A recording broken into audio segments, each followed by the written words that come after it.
many big questions associated with the river. What should be done in the channel, how to make it safe, how can we expand the parkland, who's going to pay for it.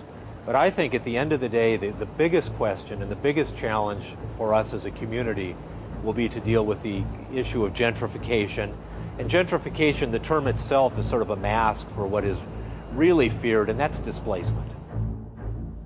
That word, the gentrification, is like a bad ghost surrounding a community.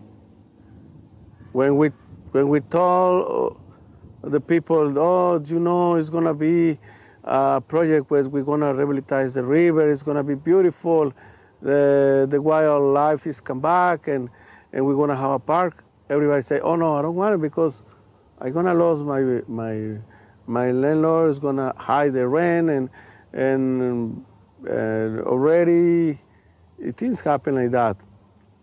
But I think right now we put this issue in the decks of our elected officials. They have to take provisions to avoid this problem.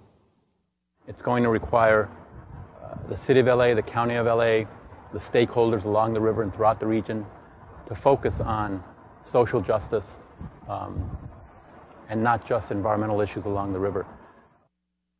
What to do about it is not a simple task. There are idealistically measures, for example, to turn renters into owners. If there are loans that could be made, if there's special financing that could directly benefit the people who are facing rising occupancy costs along the river and make them owners, their position vis-a-vis displacement begins to change very quickly. Other methods such as rent control, inclusionary zoning policies, density and redevelopment restrictions or moratoria, all of those have some short-term benefits, but in the longer run may not stop the tide that river improvements will eventually cause to engulf these areas, and I'm not sure in the end if they're really going to be effective for the people involved. It's a very tough issue. The industrial land use issue has broader region-wide implications. Los Angeles is the largest manufacturing center in the United States.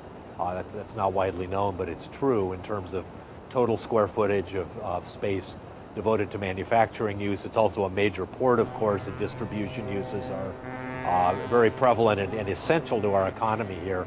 And historically, many of those uses have been along the river. That doesn't mean that all industrial land should remain in industrial use, but there needs to be a careful balancing and a real effort not to displace businesses which are located along the river and should be encouraged by city policy to thrive and provide employment as they have in the past.